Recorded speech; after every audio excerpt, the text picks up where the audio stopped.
Do you guys remember last season when the Josh Anderson trade rumors were just swirling? Because they were. But now, this season, now Josh Anderson is actually back.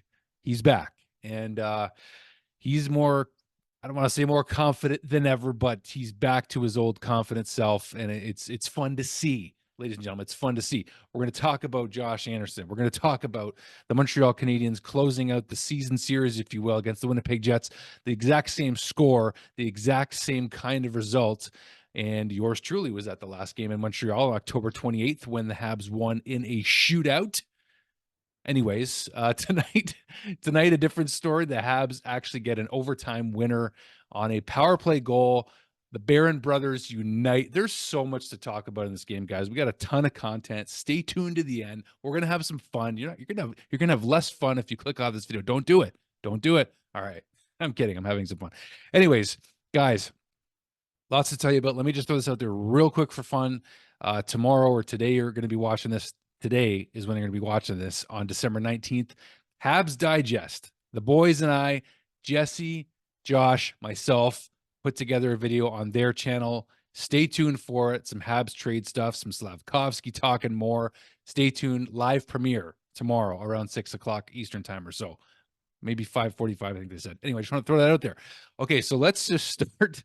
Let's start the first period. There is a heck of a pace in this game, and there was more physicality in this game than I expected. And I'm just thankful, and I'm not wishing injury upon anybody, but Kyle Connor is a Hab killer. There's only a few out there still in the league, it seems like, but Kyle Connor, especially if the Winnipeg Jets get a power play, he's going to score. It's almost bound to happen. But he's still injured, might be out for a little while here, but you certainly notice when Kyle Connor is not in the Winnipeg Jets lineup, and you notice. Let's just say that, right? So we have Connor Hellebuck and Jake Allen going head to head. Jake hasn't played for a little while here, and he actually played pretty good, I would say. And if you actually look at the box score, Jake Allen finished the game with 32 saves and a 938 save percentage, upping his trade value, which, yes, we need that from you, Jake, and we appreciate it. And Jake knows. Jake knows, okay? He's not offended. He's not worried about it. He knows. He knows he's going to help us, hopefully, with a trade that will do us some good before the deadline. But Jake Allen, solid in this game right from the get-go. The game's physical. In the first period, there's no scoring. Let's just get to that, right? There's no scoring at all, but the pace is excellent. It's an excellent pace. By the end of the game, it did feel playoff-esque, actually, a little bit between these two Canadian teams. It was kind of a bit of a playoff atmosphere. The Barron brothers are playing each other, and it was physical, too. Juraj Slavkovsky, Slav just getting better and better along the boards, getting better physically, laying out a good hit on, was it Josh Morrissey against the boards? It was clean. Josh Anderson was throwing his weight around again, and lately he has been anyway. And he gets on the score sheet, as we know. But the physical game from Josh was refreshing to see. It was just, he was laying out hits left, right, and center. And it was just good to see. Yeah, he's back on the score sheet. He's got the huge monkey off his back scoring the other night and also scoring tonight too, and an assist on a goal review, which we'll talk about in a second too. Let's just go in order a little bit here though. So no scoring in the second period, a weird call on Slavkovsky. If you look at Slav's reaction, if you watch this game, you look at his reaction to the penalty that's called on him. He goes like this in the penalty box because he's like, what? Like, he gets called for roughing, and basically he had one hand on his stick, which he does a lot of times, as you guys noticed too, and he was trying to, keep the puck, what have you. He had the puck while he got penalized, by the way, and then his left hand comes up and hits, I forget which player it was, but he did a heck of a sell job because he barely touched him, in my opinion. I didn't think he hit him as hard as they suggested.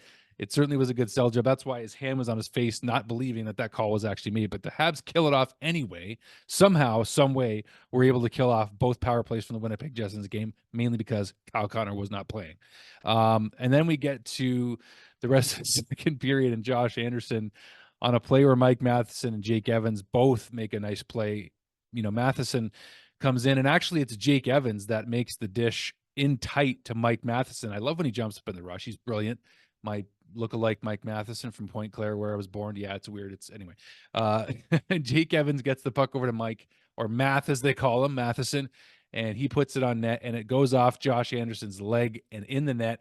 Not even close to distinct kicking motion. Josh played it perfectly. It bounced in. All smiles. Josh Anderson scores again in back-to-back games. Oh my gosh, that guy. Trade rumors. No wonder. No wonder so much interest was around for Josh Anderson the last 2 seasons. No wonder. He's playing fantastic. He's back to his old self. And then Christian Dvorak on the power play. This goal was reviewed because Josh Anderson was, first of all, the refs reviewed the goal first, and then Rick Bowness challenged the play basically to see if Josh Anderson made a hand pass. He did not. It was concluded that he did not. He made a great play, grabbed the puck, not holding it, of course. Matheson got penalized for that later on in overtime. But Josh is able to control the puck down to his feet again, makes a play with a stick. Hellebuck swipes at it. So basically, it's not a hand pass, and Christian Dvorak buries it into the empty net for his 3rd goal of the season, assisted by Josh Anderson, and Brendan Gallagher draws an assist on the play. They played really good tonight, that whole line of Anderson, Evans, and actually Sean Monahan. They're together. But on this power play goal, it was these guys drawing in on it. And then Gabe Vilardi, with under a minute to go in the second period, makes it 2-1 for the Habs. And a play that he just basically just tucked the puck in. It was a nice play, actually a nice shot from Josh Morrissey, who took a puck in the face from Nick Suzuki late in the game, as we saw, but still came back because he's a warrior. Nikolai Ehlers drawing the other assist on the Vilardi goal. And then the Jets tie it up with Cole Perfetti putting it into an empty net on, again, a nice play from Vlad Namestikov and Brennan Dillon. And it's a tap in basically for Cole Perfetti for his 10th of the season. He's actually having himself a good season also, a guy that we heard about in the World Juniors with Team Canada a few years ago. And then we get to overtime, and this was really cool. First of all, Mike Matheson takes a cross-check from behind. Not cool.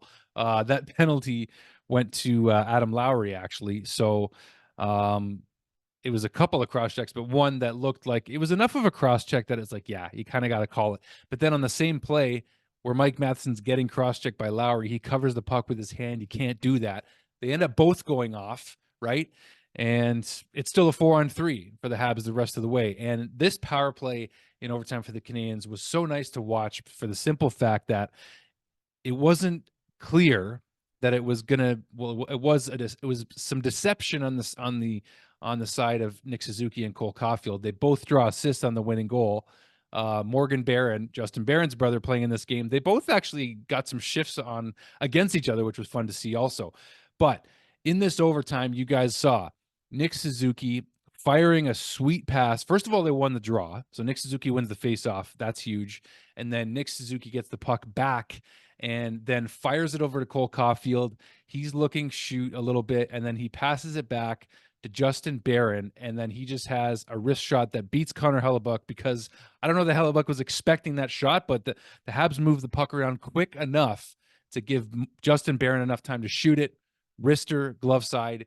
He beats Connor Hellebuck. He seals the victory, and the Habs walk away with 2 wins in a row here, now above 500 at 14-13, and their other overtime loss record I don't have in front of me right at this moment. But the key from this game, the key, at least as far as what Marty St. Louis described, was this. And I'm going to read the quote to you guys here. "It's the most organized that we've been since I've taken this job," said St. Louis, who was hired on an interim basis in February of 2022.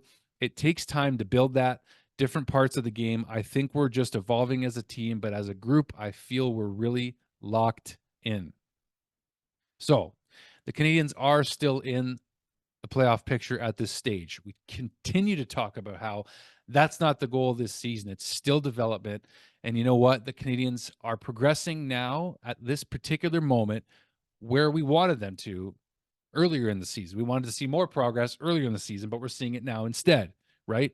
So kudos to the Habs, because with the loss of the players we know that are out with injury, guys are stepping up. And I want to talk about Jaden Struble again, because it's going to be so difficult to take that guy out of the lineup once Jordan Harris is activated off of the injured reserve. So to me, Lindstrom may have to clear waivers, and therefore, if he's going to get sent down to Laval, he has to clear waivers first. So do you take Lindstrom out? Who do you take out at this point? Do you take Kovacevic out? He's had a bit of ups and downs lately, but I thought he looked okay in this game. I mean, you're not taking Justin Barron out. You're not taking Matheson and Savard out, right? You're not taking out who else am I not thinking of here? Caden Gooley. So you're not taking any of these guys out. And Gooley's had a little bit of struggles here and there, but in this game, everyone was pretty solid. And I thought in the first period, Jaden Struble had some underrated defensive plays. Even Cole Caulfield, the team in general, was managing the puck really, really well defensively, I thought, and therefore didn't get scored on, didn't have a ton of chances against them until later in this game. So a long-winded way of saying the Canadiens are playing a lot better as a team systemically. The concepts are being accepted and implemented even better from Marty St. Louis. They're starting to get it. They're starting to play more as a team. It's showing, right? And here we are. Here we are. So, a quiet good night, I thought, from guys like Brendan Gallagher. I like what he's doing. He's simplifying his game. And you know what's interesting too is that in this game when Jake Evans took a penalty, where he was basically blindsided. Who was it here? Let's get the penalty up here just so I can actually speak about this for a moment here. Was it on Ehlers or Brendan Dillon? I think it was on Brendan Dillon. Yeah, he got 2 minutes for tripping on Jake Evans, right? So Brendan Dillon, it looked like it could be a more dangerous collision at that point, but it wasn't. Jake avoided most of it, fortunately. And I loved at the beginning of the game, by the way, that there were still boos for Scheifele in his own building. Eat that. It was just fun. It's just fun. Whatever. Come on, gamesmanship, right?